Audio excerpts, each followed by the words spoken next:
it's time to go back to Virginia now. Tapos na yung maliligayang araw namin. The vacation is over. So, back to reality. O, tingnan nyo kami dito sa loob ng eroplano.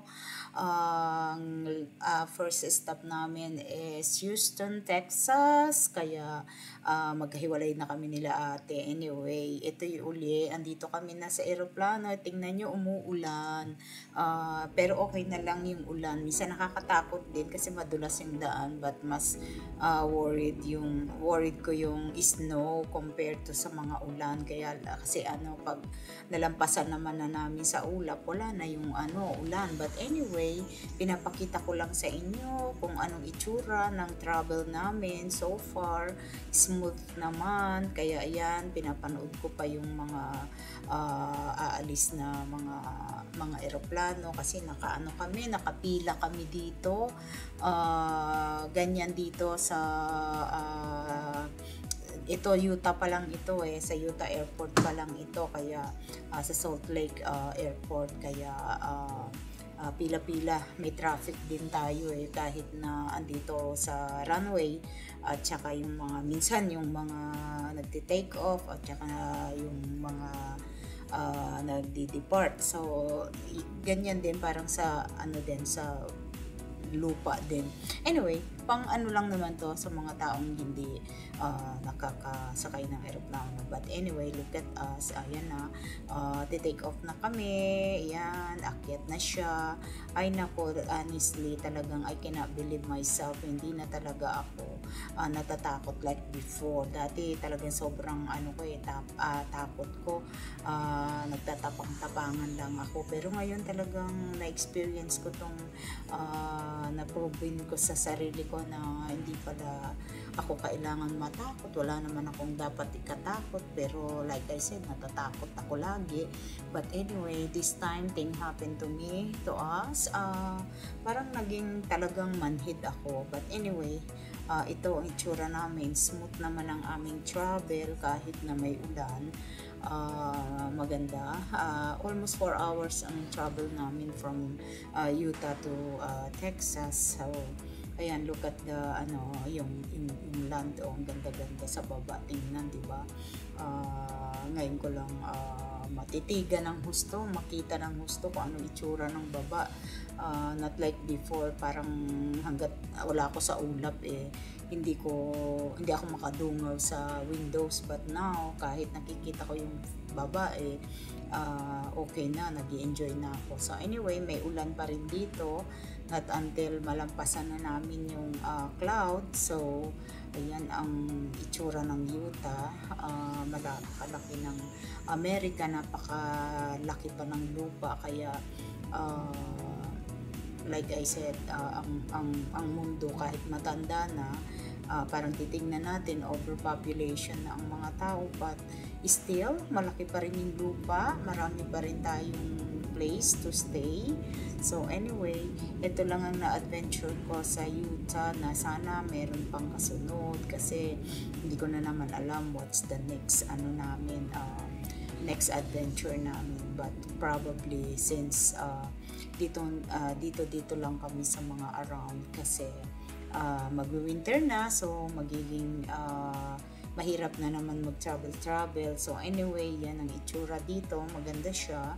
Maganda ang Amerika talaga, pero not like kasing ganda before. Maganda pa rin ang tanawin dahil hindi naman polluted dito, malinis pa rin kahit papano. But there's part of America na wala na rin, masyado na rin madumi, kaya nakakalungkot. But anyway, ito itsura dito sa baba, ang ganda, di ba?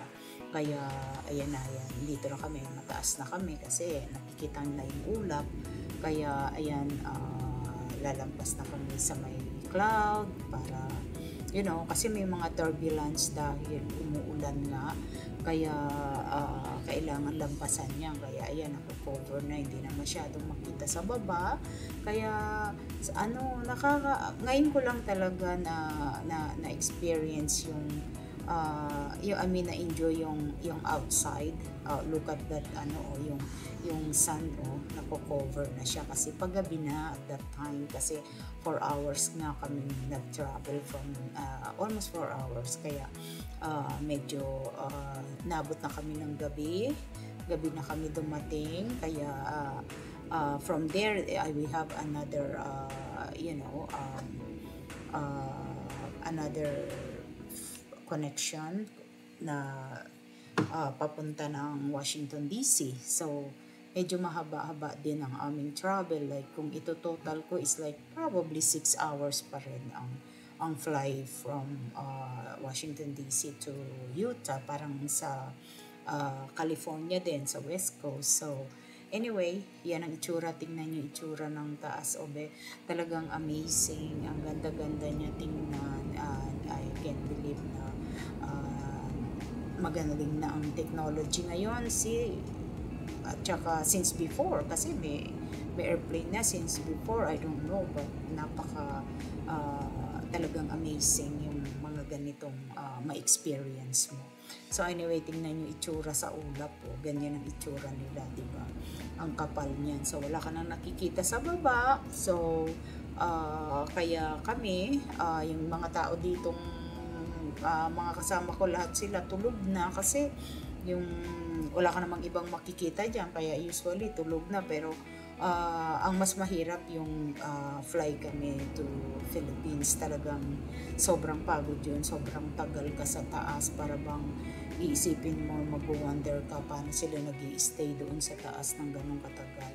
So anyway, iyan, napadilim na, kaya nag-aagaw na yung liwanag. Ito yung pinakain sa amin, mga pretzel lang. Ganyan na ngayon kasi ang mga airlines. Kahit noon pa naman, pagka yung lang naman, hindi naman international, pag dito lang sa inside US, syempre hindi naman sila nagbibigay ng, kasi couple of hours lang naman, bakit naman bibigay ng mga heavy meal. Anyway, tingnan itsura sa gabi, ganyan kadilim sa baba, pero nakikita pa rin. Pero yung mga nakikita natin, yung mga city na lang yan, hindi na yan yung mga kaya makikita. But kung walang city, hindi natin yan makikita. So yan ang itsura ng baba pag gabi. Nakikita pa rin pag city. Anyway, hanggang dito na lang muna, and thank you so much for watching, sa lahat ng mga subscriber at sa mga magsusubscribe pa. Please do it, and thank you so much for all your support. At sana kahit pa paano naaaliw ko kayo sa adventure ko at sa mga nangyayari sa buhay ko sa araw-araw, how we survive sa everyday life namin. But so far, we surviving and we keep going. Malungkot, but it's okay. So anyway, wait for my next video again, and like I said, this is my adventure. So para sa lahat ng may mga question, please comment below para kung may mga katanungan kayo. So anyway, take care everyone, and God bless you all. Thank you. Bye. Have a wonderful day. Take care everyone.